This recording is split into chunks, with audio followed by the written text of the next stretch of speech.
Aujourd'hui, on va voir pourquoi les riches s'enrichissent et les pauvres s'appauvrissent.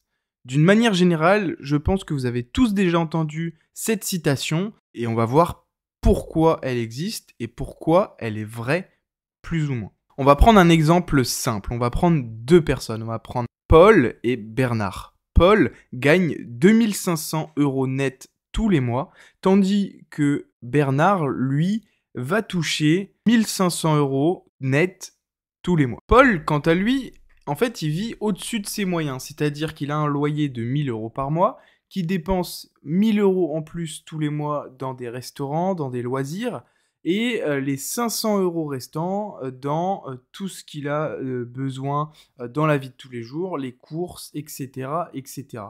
À la fin du mois, il lui reste 0, il n'arrive pas à épargner. Tandis que Bernard, qui gagne 1500 € par mois, eh bien lui, quant à lui, il vit dans un logement qu'il loue 450 € par mois. Il ne se fait pas spécialement plaisir, mais il a assez d'argent pour vivre tous les mois. Il va dépenser 600 € pour les courses, pour quelques loisirs. Et donc, à la fin du mois, il arrive à épargner 450 €. Et sur ces 450 €, il en place 300 € sur son livret A et 150 € sur son PEA. Et là, vous allez me dire, mais qui est le plus riche entre les deux? Il y en a un qui gagne 1000 € net en plus tous les mois, mais il vit au-dessus de ses moyens, tandis qu'à côté, tu as Bernard qui gagne bien sa vie, mais par contre arrive à épargner chaque mois. Eh bien, c'est un peu la même comparaison qu'il faut avoir avec la citation « Les pauvres s'appauvrissent et les riches s'enrichissent ». En fait, les riches, ils s'enrichissent non pas parce qu'ils gagnent beaucoup d'argent tous les mois, ça en fait partie, mais c'est surtout qu'ils investissent leurs argent. Ils investissent dans des actifs et non dans des passifs. C'est le principe qu'a expliqué Robert Kiyosaki dans son livre « Père riche, Père pauvre ». En effet, dans son livre, il dit que les riches vont investir dans des actifs tels que des biens immobiliers à titre locatif, dans la bourse, dans les matières premières, etc. En fait, finalement, dans des investissements qui leur rapportent de l'argent tous les mois. Et ensuite, l'argent de ces rentes, de l'immobilier, de la bourse, etc., eh bien, ils vont réinvestir encore cet argent. Et c'est ce qu'on appelle les intérêts composés. Et c'est ce qui fait qu'au bout de 20-30 ans, eh bien, vous avez un portefeuille d'actions avec un gros capital, vous avez un patrimoine immobilier important, etc., etc. Et en plus de ça, ça leur permet de diversifier leurs investissements et d'avoir aussi plusieurs sources de revenus, quitte un jour à quitter son CDI pour profiter de ses rentes et de continuer de réinvestir. Ensuite, les pauvres s'appauvrissent. Pourquoi? Parce qu'ils investissent dans des passifs et non dans des actifs. En effet, ce sont des grandes victimes du marketing, comme je vous expliquais avec le cas de Paul, qui dépense tout son argent, il dépense tout ce qu'il gagne, soit pour acheter une maison beaucoup trop grande par rapport à leurs moyens, soit pour montrer aux autres leur réussite sociale,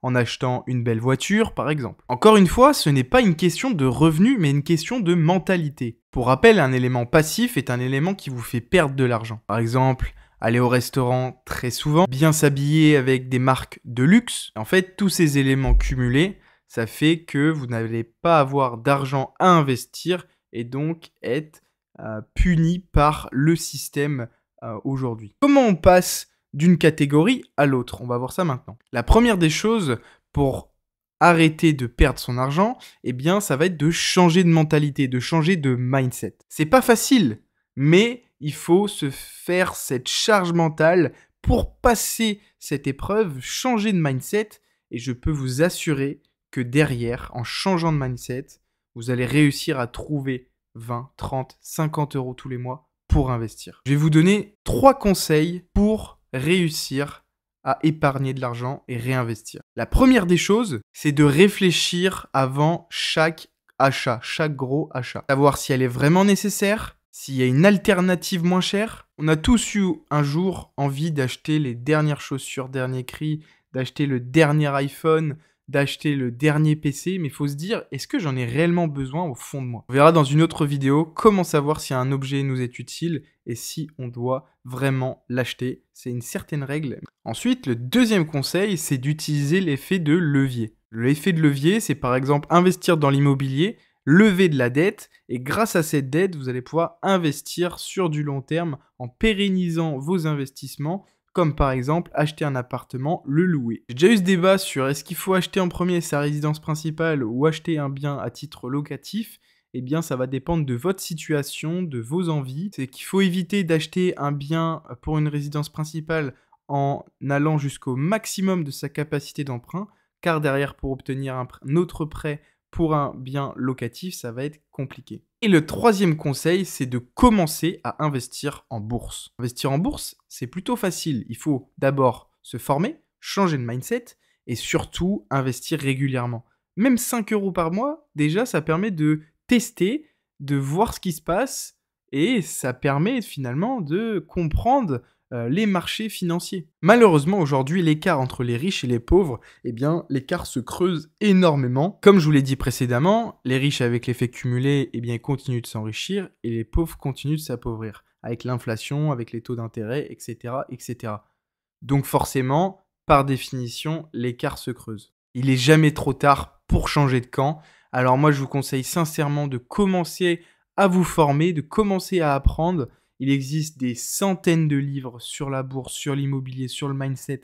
S'il vous plaît, achetez un livre ou plusieurs livres. Ça va peut-être vraiment changer votre vie. C'était Alexandre. J'espère que vous avez kiffé la vidéo. Salut!